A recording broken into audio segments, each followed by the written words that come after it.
Presented by That Time I Got Reincarnated in the Same World as an Anime Podcaster, this is Shonen Jumping the Gun, the show where we set our sights on the first chapter of a manga and decide if it's a misfire or a bullseye. Let's see how many rounds are in this magazine.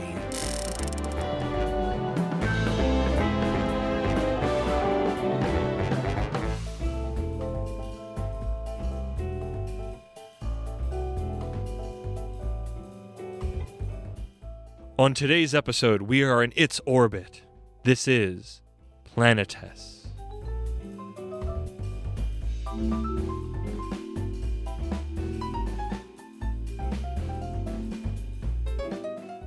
Welcome, everybody. I am your space oddity, Moxie the Yin, here with the ground control to my Major Tom, Isekai Sensei Sama Brad. Brad, how you doing?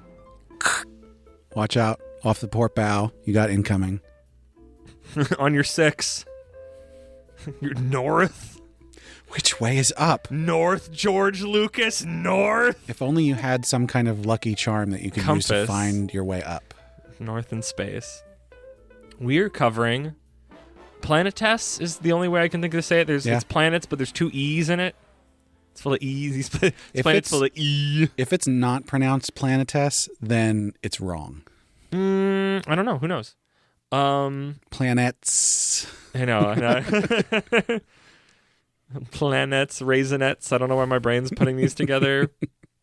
We are continuing our sci-fi arc. This was recommended by Thors over in the Shonen Flop Discord, so thank you, Thors, for this. Do you think he knew what he was doing when he recommended this? I think it's just the sci-fi they like. I don't know. Brad has written the notes for this, so I have to read them all, and I have to figure out how to read them because he pretty much copy-pasted Wikipedia here, you seems. Don't need to include all of this. I'm not going to. When I saw it, I knew I wasn't going to. But I got you all the information. Yeah. Planetes was written by Makoto Yukimura. Is it a woman? No, Makoto. Makoto woman? Not necessarily. Okay, I didn't know if that was a not necessarily or not. It originally ran from January 14th, 1999 to January 8th, 2004. This feels really fitting that this ran over Y2K for some reason. Yeah. I don't know why I feel that deep in my bones. Oh, in 4 volumes and 26 chapters, not 4 volumes capturing 26 chapters. 26 chapters total. Oh! In 4 volumes. Interesting. Yeah. Or 1 omnibus, this says, from Dark Horse. Yeah. Weird. And has an anime that is 26 episodes. 1 for each chapter, yep. I guess. I could see, from the first chapter. Okay, I'm getting ahead of myself. I see pre-summary notes. It's not stuff to read into the mic, but that's why I'm reading it to know if I should know. So you don't ask me while you're reading it. Cool, I'm going to do it anyways. It's too late. It's time for my patented Moxie's Mock Speed manga summary. In space, there is no up or down. Back during the early days of space travel, the cosmonauts would carry a compass as a reference point. They believed it would bring good luck. It's June of 2068. Yuri and his wife are aboard an aerospace shuttle in low Earth orbit. He questions her about the compass around her neck, and she explains that it's for luck. But he's not allowed to see the inscription inside the lid. Even a married couple can have some secrets from each other, right? Yuri floats up from his seat. He's going to get a coffee from the cafe in the back of the shuttle. He assures his wife he isn't going far. She looks after him as the door closes. As she sits back in her seat, the window next to her shatters under the force of an impact. Silence as debris streams from the shuttle. 6 years later, once again in low Earth orbit, a salvage team is finishing their current job.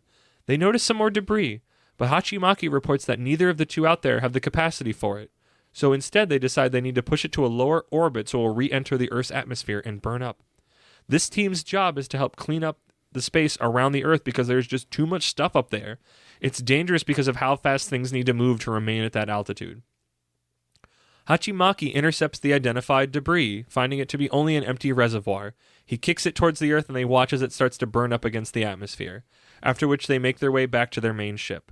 Back on the ship, it's time for a meal. Hachimaki complains about the astronaut food, saying that he craves some real tonkatsu, the kind that's actually on a plate and not floating around in a bag. His coordinator tells him that he's too impulsive. She hasn't had a smoke for 3 weeks, and the other salvager hasn't been back to Earth for over 2 months. Isn't that right, Yuri? Yes, it's Yuri. Hachimaki has known him for 2 years now, but he doesn't know much about him. He spends almost all his free time staring at the porthole into empty space. But there's no time to contemplate this strange coworker. There is an alert about a depressurization in compartment 5. Hachimaki and Yuri suit up to go deal with the problem and find a large hole in the hull. They suspect a piece of debris, about egg size, was the culprit. It had punched directly through the armor plating. Even though they're safe, it's a reminder of how dangerous it can be up there. As they do their best to mitigate the damage until a repair ship can arrive, Hachimaki muses about how he's going to buy his own ship and it will have an artificial gravity system. Yuri says that Hakamachi has told him that before plenty of times. But why is Yuri doing this job? No special reason, he says in a way that tells you that he does, in fact, have a special reason. We flash back and see an injured Yuri standing in front of a table covered in broken items. Someone tells them that these are all the personal items that were able to be found. Yuri asks if they found a compass. The person doesn't know what he's talking about. Back on the salvage ship, Hachimaki sees Yuri staring at a picture. Is that a woman? What a lucky guy! But Yuri leaves without saying anything. Hachimaki wonders if he said something wrong. Just then, the repair ship shows up. So Hachimaki suits up to go out and help with the repairs. The old man in charge of the repair ship is someone they know well. Hachimaki casually asks about Yuri's picture, and the man tells him it's his wife. He goes on to tell Hachimaki about the shuttle incident 6 years ago, and how Yuri's wife's body was never recovered. The repairs done, they part ways. Sometime later, Yuri is trying to tie a salvaged piece of debris to his vehicle. The cord he has is just a bit too short. The crew talks about a way to deal with this, but ultimately decides just to leave the debris for now, as the coordinator has picked up a debris field that they're on a collision course with. Hachimaki and Yuri begin to make their way back to the main ship when a glint off in the darkness catches Yuri's eye. Hachimaki starts to talk about how he learned about Yuri's wife. He didn't mean to pry. He starts to ask if Yuri is doing this job in the hope that... But the coordinator interrupts him. Yuri's course is off. He's heading directly to the danger zone. She's calling out, but Yuri isn't responding. We see Yuri's face with a bright expression, but the debris field is almost there. Yuri is reaching out for something, but there's no time. With seemingly no care for the incoming danger, we see Yuri's hand outstretched to grab a compass. But before he can grasp it, a piece of debris slams through his vehicle, slamming it hard into Yuri. Hachimaki pushes his own vehicle to full throttle to rocket towards a now unconscious Yuri in an attempt to save him. They are dangerously close to the atmosphere. If something isn't done, Yuri will burn up in the atmosphere, falling. Hachimaki yells that Yuri must wake up now. Yuri is floating through a white void. He feels good. Where is he? What is he doing here?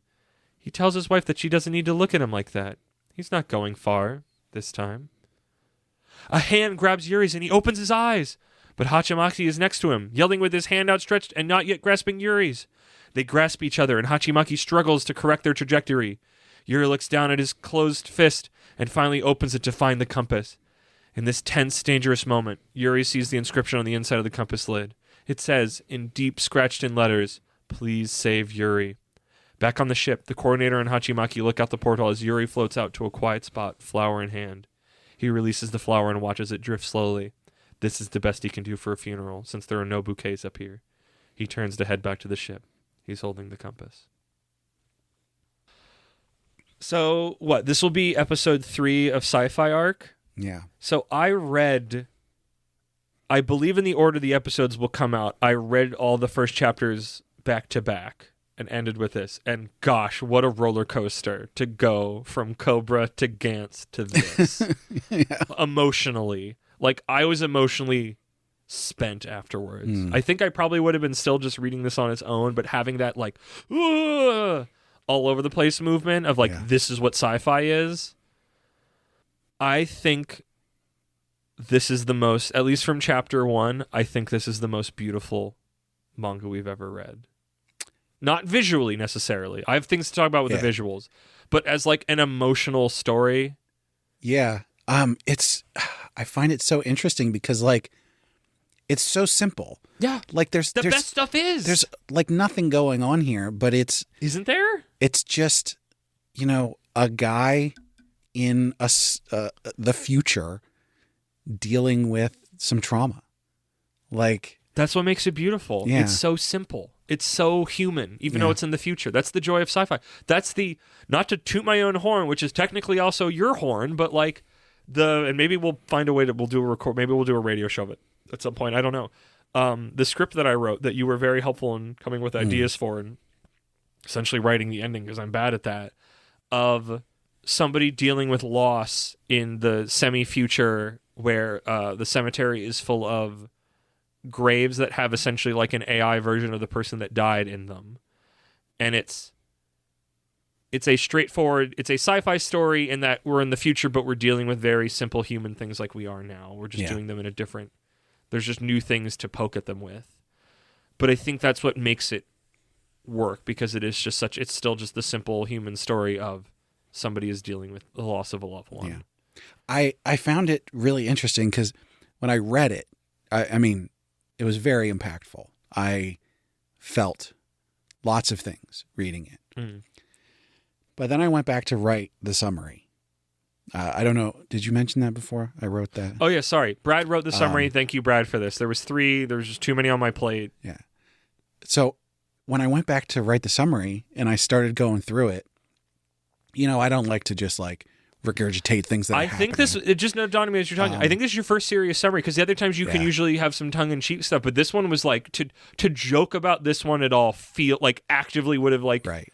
It feels like an insult to it. Like I would have gotten mad and my feelings hurt if you were too jokey about it, which I don't think you would have done, but like, I'm just noticing how I'm feeling even just rereading that. But the thing is, like, when I write my summaries, I don't like to just write what happened. Yeah. I like to, like, you want to write what happens, but like in a way that sort of gives maybe some more context, or that you get when captures a tone. Yeah. Or sometimes your own personal feelings bleed through it. Like there's something else in there. We're reading something that has pictures, so you need to capture the feeling that you get from the pictures as well. Yeah. And so just writing what's happening, you don't really get that.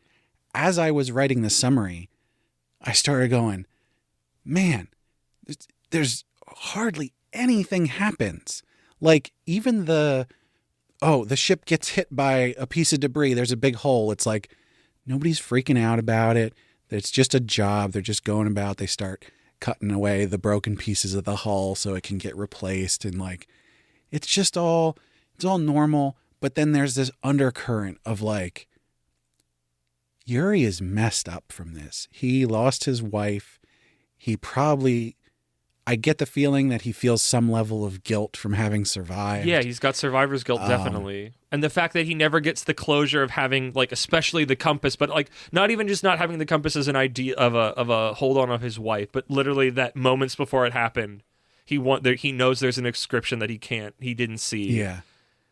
And then the way that comes full circle is so and then he's pretty. He's out here where the accident happened. He's at his source of trauma, which sort of strange to say because space is gigantic, but like in a place of active danger at all times. And so for at least 2 years, but probably longer, he's just been out here just looking out the window. Looking into space for this. And the way somebody would, if you lost somebody in the ocean, you'd look out in the ocean to see something. Yeah. And I don't know which of those is more of an insane ask to try to see space, something. Definitely.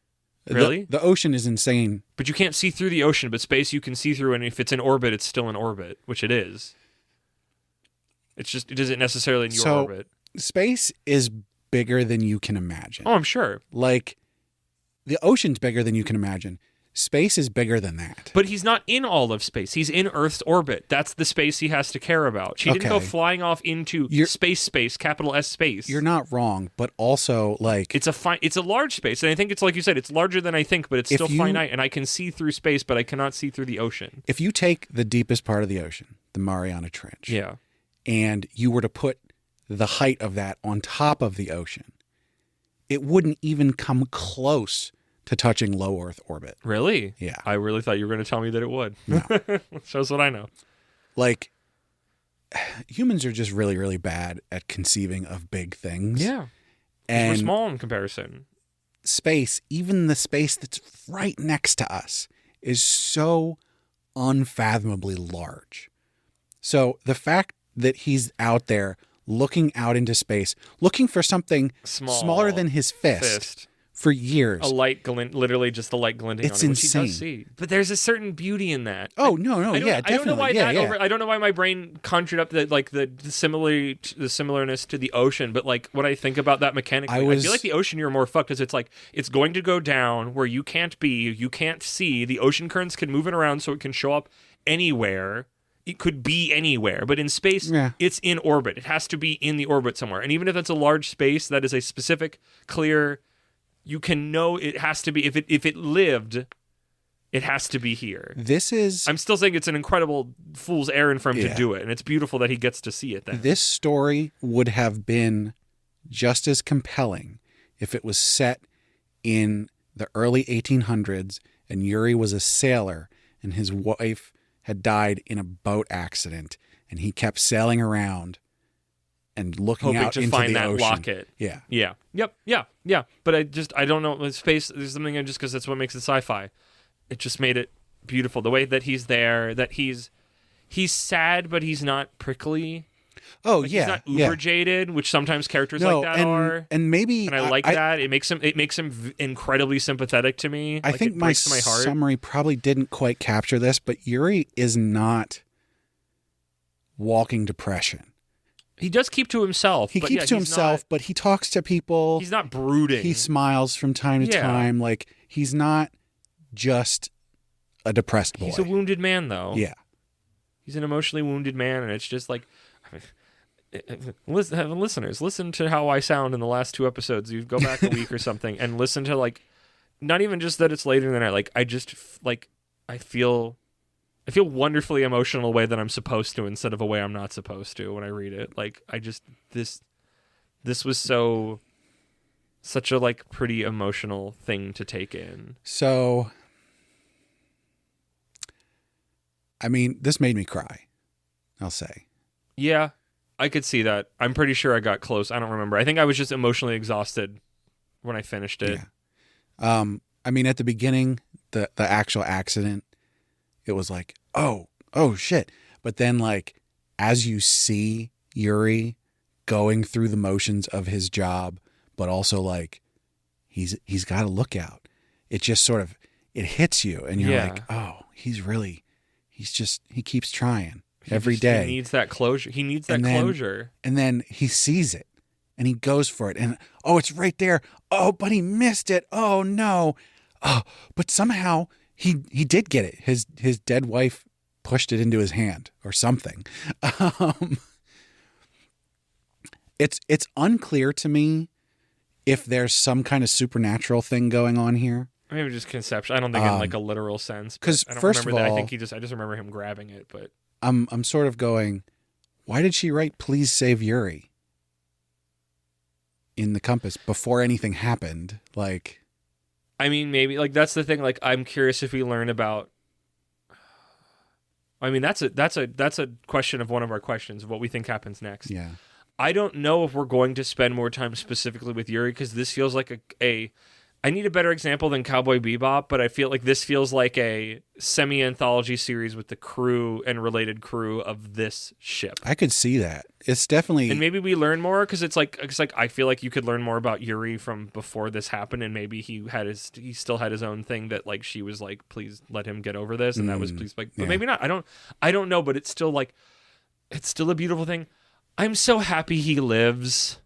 Because it could have been it's so easy to just tragically go like he finally gets it and he dies falling into orbit. Like that's such a, I had that with the stuff that I'm writing where it's just like, you could kill them and it would be emotionally compelling, but like, do you want to do that? Like, I don't like doing that to people unless it feels like, just saying it's really beautiful feels like not the right word I need. It's got to be a compelling reason for it. But you can make it compelling because the poeticness of it that he finally got this thing he couldn't give up for closure because he wanted closure, and then that's what does him in. But I don't like that. Like that's not. I mean, like I don't know. Sometimes stories need to be hard, and sometimes characters need to die or suffer in ways because that's what the story is. And I'm just like, I don't think you need that as much as people do it, and it just makes me like I'm just so happy that. I'm happy that there was a moment of struggle that Hachimachi had to get in there and help him, but like I'm so happy he didn't die. There's a version of this story. And then he gets to keep it. There's a version of this story where him dying would make sense, but it's not the version that we got. You think? Because that version would need to show how the obsession is a problem. Yeah. And what we didn't get that. What we saw is it's not like in a lesson maybe, but just it's like it's a tragedy of it. Yeah. And there can be a beauty in that sadness. And there's just enough sadness. He's lost his wife in this tragic way.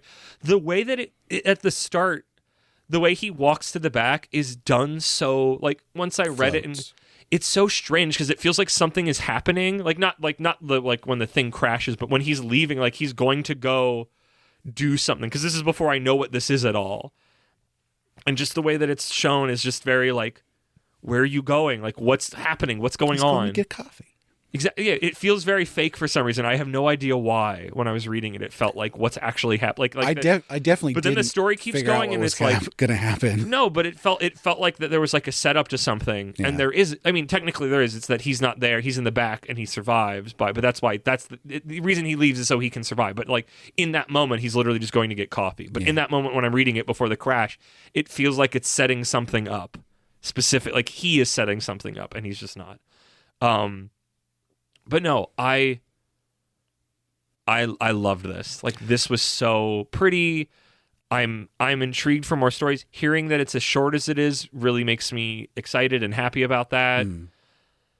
The art is strange. The art, it's so strange that I have this. This is the distinction in my head. This manga, written by a Japanese person, looks like a graphic novel, which is the most nonsense sentence, but you know here's what the I thing. mean. So all of the backgrounds and like the technology, the ships, the suits, all looks like that, what you're saying, a graphic novel. But no, their faces, the character designs look so graphic novel. No, only Yuri. Everybody else, well, maybe not his wife. All the other characters. Maybe I'm thinking about Yuri the most. Yeah, you're kind of right. The coordinator, whose name is Fee, we know that.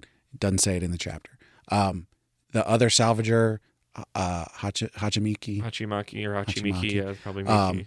And Pops, the repair mechanic guy. They all look like manga characters. I think that's it, because when you start, you see Yuri and his wife, and they just the first couple pages looks like you're reading, and the way it's colored. Yeah, where I read it was colored.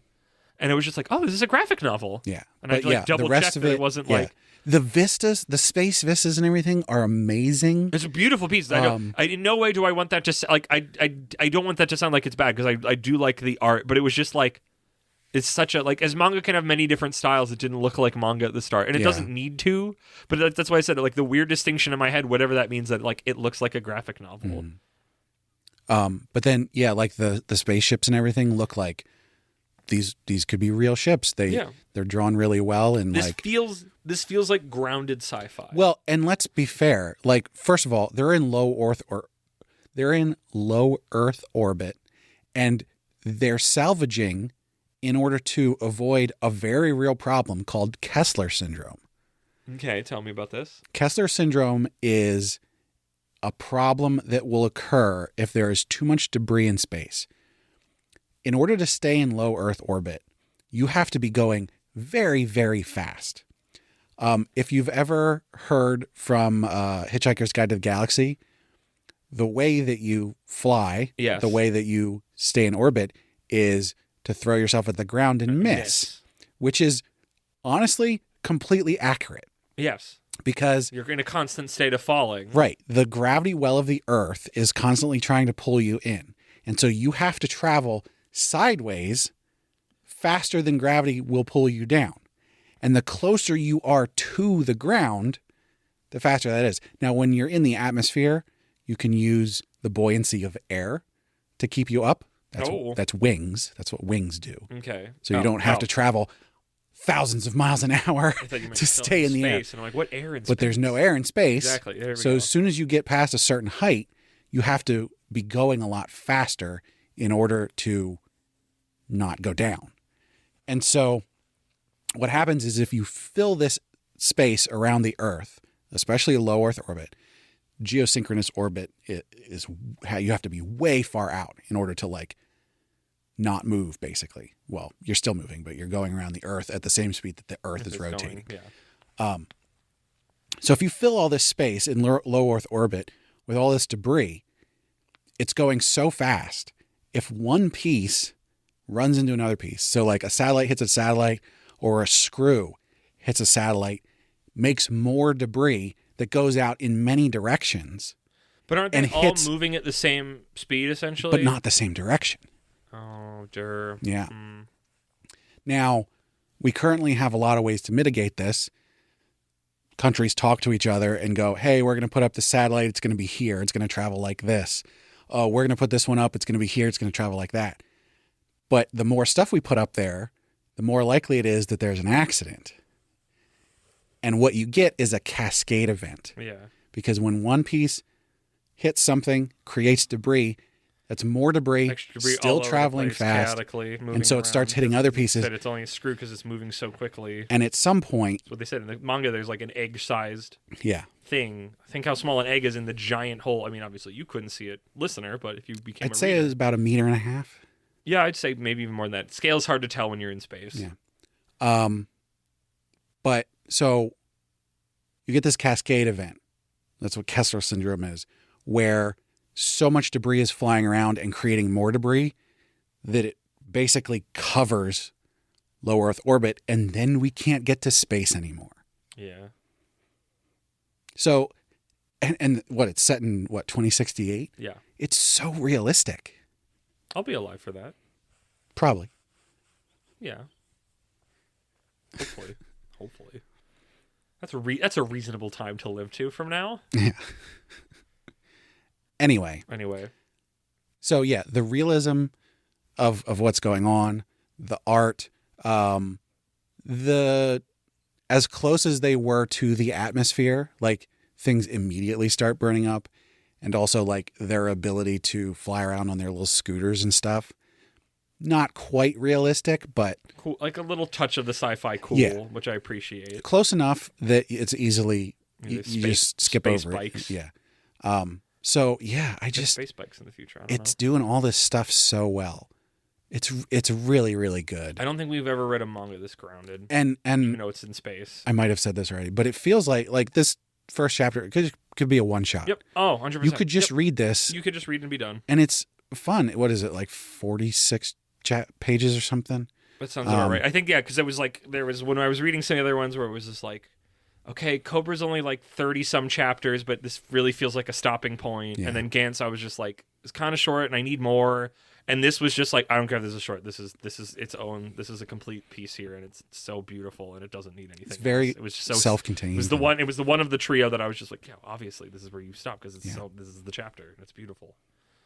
I think are we ready for thinking? I guess are you in the mind that I am of, that we just follow maybe some more of Yuri, maybe other, like we just follow like different people's stories of them going into space and doing this job? I really don't know, because like I don't know what more to Yuri there would be. So your idea of like, this is sort of like an anthology thing. Like each of these characters has something different going on. We started with Yuri, but like we're going to see what else is happening. It's like, this is today's episode. Very like, I mean, not literally Star Trek, but I think of Star Trek. I think of Firefly. I think of other sci-fi television. Yeah.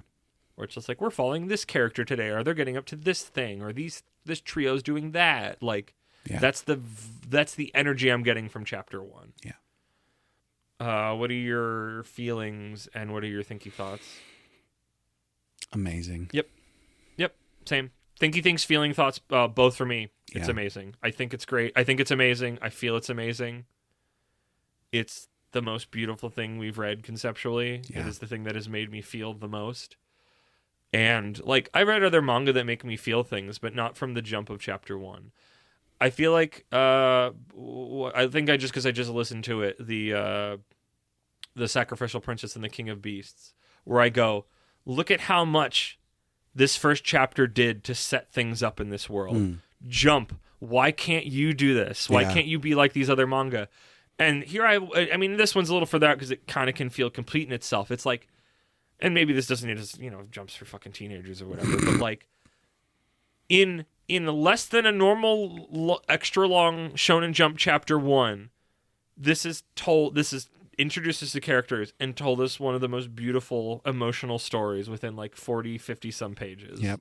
And it's like, can you not get your shit together just a little bit like your older brother and just make something like is it somewhat difficult to do? Yeah. Is it impossible? Fuck no. Like, get your shit together, chapter 1s. You get to even sit on this longer. Like, Why are all of them so dog shit?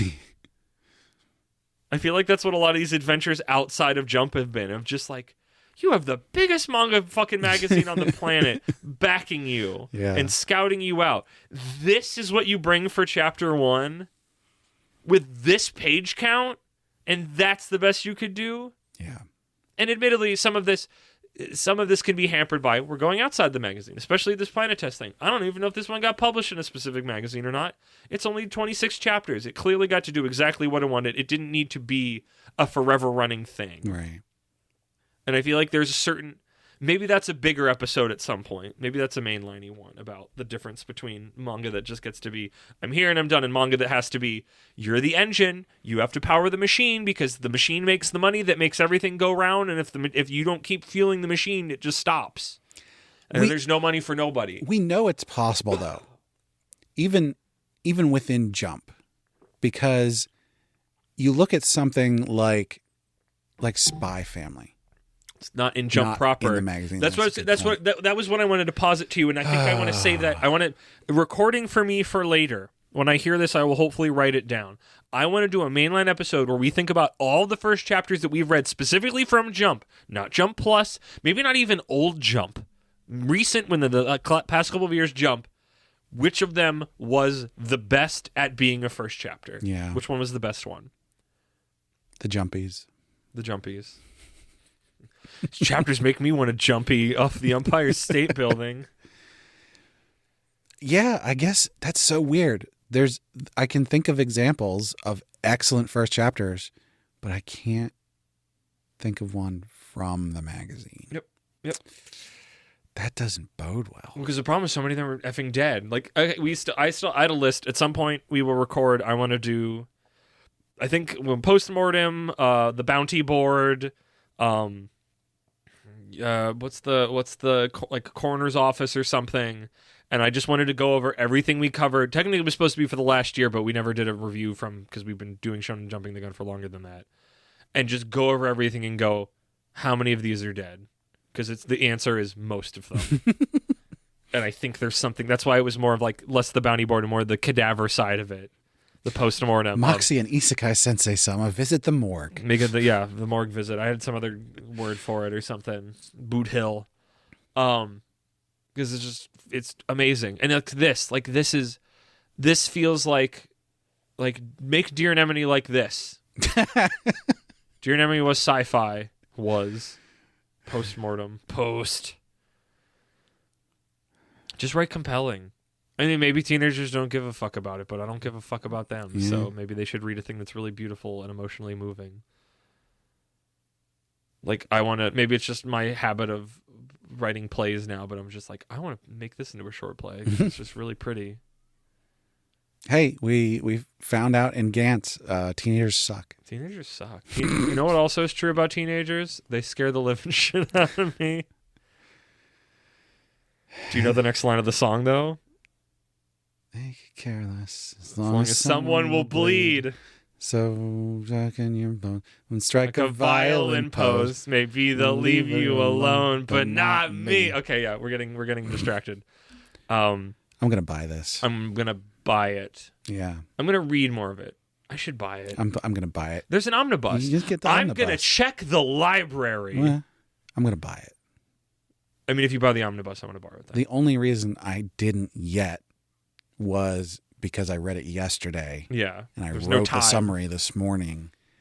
And I think I want to see if I can go to the bookstore and buy it. That's smart. But if not, I'll order it. Yeah. I remember Dark Horse is harder to find stuff with. It's so weird Dark Horse is the publisher of some of these manga, but that's how I think this is worth owning. Yeah. I want to know more of it before I do the omnibus, but also, like, I think I just want more of it because it was just so pretty. I don't own very much manga. No, you don't. But, like, this is one where I went, this is beautiful in so many ways. I would come back to this, and it's small enough that I would want to share this with somebody else. So, yeah, I would definitely agree about buying it. I think this is the most glowing we've ever been about anything. Together. Together. Yeah, it feels 100%. good. This is like a euphoria moment. Because usually it's either we're at odds or like one of us is slightly higher and the other one's slightly lower. And like this is the even rare opposite side of the coin when we are both curb stomping something like those. I love these moments where we have strong emotion and we are together with it. It is very. I guess we kind of had one in Wise Beasts of the Wizarding Wisdom, but that was a different. That had a very different energy. That was tainted. This is untainted. I wonder how many people listen to that one. I hope people like that episode.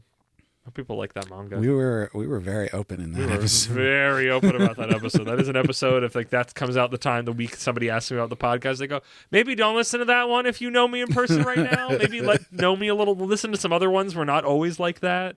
Just don't do the Beast arc. Don't start with the Beast arc. You mean the furry romance arc? The furry romance arc. Yeah. We're in sci-fi arc now. Yeah.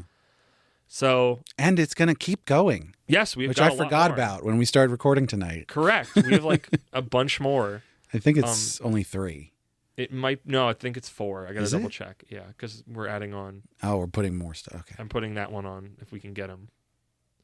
Who am I talking about, listeners? You'll find out, hopefully. But yeah. Even if you buy it, like just go read this chapter. Like just go read it. Like make sure you set emotional time aside to do it. And just have a moment of That's a good point. Have a moment of humanity. We did not have any kind of disclaimer for this. We just went into it blind, which I mean, I think is generally good for what we do here. Part and parcel. But I want to give as a recommendation to other people, I would like to give you the disclaimer. This isn't fun. Like it's not meaningful. No, but it's not bad. Don't make it sound like homework or eating Wheaties. Yeah. But like it will make some emotional space for it, both during it and after reading it. Like be aware you're going to feel some things in a good way. It's not also a little bit in a bad way. Cold depression. Like it's a beautiful. It's the I always forget this word. It describes. There's like a bunch of music from the 70s I love because it feels like this. It's a warm melancholy. And it's one of my favorite feelings in music and in media is warm melancholy. Yeah, melancholy. That's not just melancholy. No, that's what the warmth is for. But the general malaise. It's a beauty in a cruel world. Yeah, and like, I hope this came across in the summary. There's no like violent imagery or anything. Like you don't see the accident. Nope, you don't need to. You don't need to. It's very much just like a faraway view. You're just peeking in on this very human tragedy from afar. Gans, why can't you be like your older sister Planetes? Let's not go back to that. No. I think with that, unless you got something else, I think we're at the end. Yeah, just to say you should probably read this. Beautiful. Like, I don't think we've ever so specifically gone like, just go read it. Like, oh, we liked it. You'd like it. Go check it out. But like, just genuinely, like, as a treat for your humanity, which is not something I didn't think I could say on a manga podcast. Go read at least the first chapter of Planetes, and then go tell Ben that he should cover this on Words About Books. Oh, because they do graphic novels every once in a while. It is graphic novel enough for him, so yeah. It's an omnibus, so it's an omnibus. Yeah, there's Berserk omnibuses. But yeah, thank you everybody for listening. And Brad, hit me with those plugs. Well, as always, we want to thank Sugoi Mart for partnering with us. Sugoi Mart's a retailer of Japanese snacks, drinks, toys, and merch that you can't get outside Japan. Our listeners can use the link in the description or code APR15 at checkout to get 15% off their first order. And we want to hear from you. So find links to our social media out on our website, animepodcasterreincarnation.com. Make sure you check out our Discord, where you can chat with us about all these episodes in these series. But also don't forget to check out our Patreon, where our supporters get perks like getting to vote on what we cover on heroin addiction, getting bonus episodes, and getting the high-quality stereo version of the podcast early. And of course, we have to shout out our patrons. So, first and foremost, at our noble tier, we have our space captain, Cake Dwarf. I want like spacey horns, space horns. Mm-hmm. I was about to do the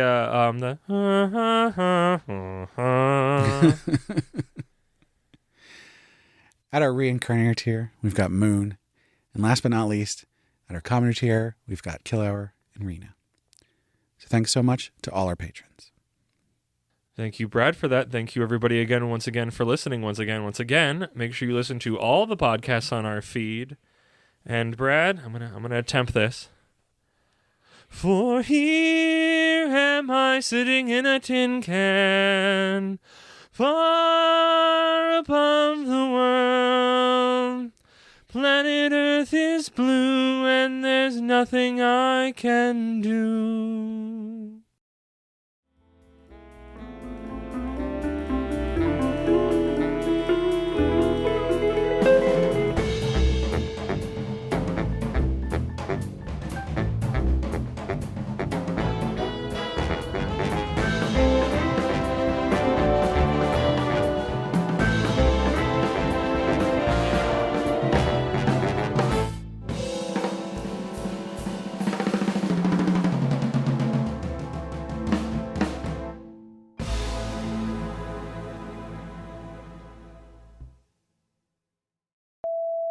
All right, now let's get depressed. Let's have a romantic moment, but actually, no, that's It's not what I not wanted. even a romantic. Not romantic. Well, but with them it is, with the context of it. It's a feeling moment. Feelings, I wouldn't call it romantic. It's his wife, isn't it? If you think dead wives are romantic. It's his wife, though, and he's been waiting, looking through space for years to find her, or her locket. Okay. Is there not a certain... Nope. There is... We're literally on the eaves. We're literally minutes from... seconds from recording the episode. There is romance to it. Yes. But it's not a romance. romantic. No. It's romantic. He's waiting. Planetes. On today's episode. No. It needs like a grandness to it. I need like my Carl Sagan voice, which I don't think I have because I don't think I know what Carl Sagan... That doesn't... Billions and billions of stars. No. Because I want to say today we explore the vastness of space. It's planetes, but they don't. They're literally just in orbit. Low Earth orbit. Yeah. In space, no one can hear you cry. No. It's you got planetes. so much... I don't know. I thought, whatever. Welcome, everybody. I am your space... Wait. Fuck off! What? I thought you were going to do another one. Oh, okay. Give it a little bit of breathing room. At what point? I think I know what you your mean. Your read was fine. Yeah. But you went straight into the title like too quickly. Okay, so leave space after the little opening quip before I say planetes. I guess I could have just put some space. No, but it's better to have it because then the breathy sounds fit better. Welcome, everybody. I am your Space Odyssey. Not Oddity. It's Space Odyssey. It's Space Oddity. That's what I wrote down. That's what I want to say. I'm the star Wait, man. that's the bit. Waiting in the sky. I saw when I put my big bit in there that you had not written the summary yet, which admittedly you did then, so we're cool. Welcome, everybody. I am your Space Oddity, Moxidine, here with my... fuck. Here with my fuck. It's time for my patented Mach Speed Moxie's Manga Submarine. I'm going to do a real one. Sorry. Just then, the repair ship shows up. So Hachimaki shoots up. Yeah. Shoots up. Heroin addiction. I just wanted something pretty to end it. It just, like, making a joke just felt wrong. And we already did the Space Odyssey opening. And it just felt very fitting. I don't know. Like, what is this? Like, what is this feeling? What is this state? Like, this isn't depressed. I know what depression feels like. Warm melancholy. That's perfect. Yeah. Yeah. It's just like really pleasant. It's just like really nice. It feels meaningful. It's not pleasant though. Like, I'm not like glowing, but like I'm full of feelings. It's the feeling but in a good way. Get when things have been bad, but right now everything's fine. Yes. It's the beauty out of the darkness. Yeah. It's the things, it's what I love about a lot of Jim Henson's work. It's like why I watch I'm an Artist Jug Band Christmas every year. Because it's like a warm hug on a dark night. Mm. And it's just really pretty about even through tough times, people finding a beauty in things. And I don't know. There's something about that. Like, I enjoy feeling these feelings. I don't get to feel it a lot. It doesn't come up a lot in life. I don't want to feel this too often, but like every once in a while, it fits. I wouldn't want it like every day or multiple times a week, but it's just like, it makes me feel very like contemplative and at peace in a certain way. It's really nice. Okay. Let's go watch fucking live action Gantz.